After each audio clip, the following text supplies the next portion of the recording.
Politics is too serious a matter to be left to the politicians. Charles de Gaulle.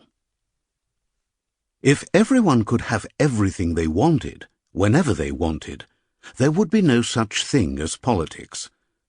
Whatever the precise meaning of the complex activity known as politics might be, and as this book illustrates, it has been understood in many different ways, it is clear that human experience never provides us with everything we want.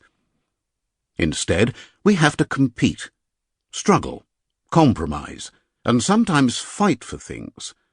In so doing, we develop a language to explain and justify our claims and to challenge, contradict, or answer the claims of others. This might be a language of interests, whether of individuals or groups, or it might be a language of values, such as rights and liberties or fair shares and justice. But central to the activity of politics, from its very beginnings, is the development of political ideas and concepts. These ideas help to make our claims and to defend our interests. But this picture of politics and the place of political ideas is not the whole story. It suggests that politics can be reduced to the question of who gets what, where, when, and how. Political life is undoubtedly, in part, a necessary response to the challenges of everyday life, and the recognition that collective action is often better than individual action. But another tradition of political thinking is associated with the ancient Greek thinker Aristotle, who said that politics was not merely about the struggle to meet material needs in conditions of scarcity. Once complex societies emerge, different questions arise. Who should rule? What powers should political rulers have? And how do the claims to legitimacy of political rulers compare to other sources of authority, such as that of the family, or the claims of religious authority?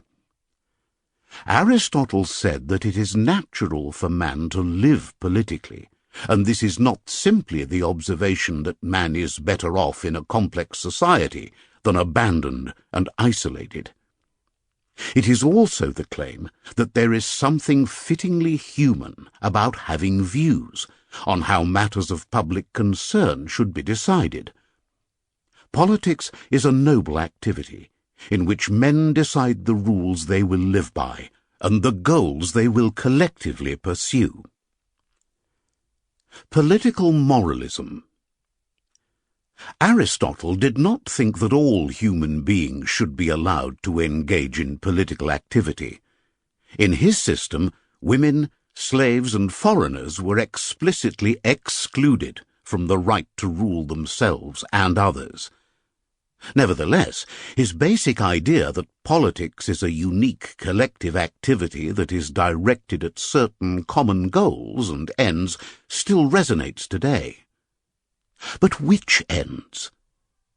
Many thinkers and political figures since the ancient world have developed different ideas about the goals that politics can or should achieve. This approach is known as political moralism. For moralists, political life is a branch of ethics or moral philosophy, so it is unsurprising that there are many philosophers in the group of moralistic political thinkers.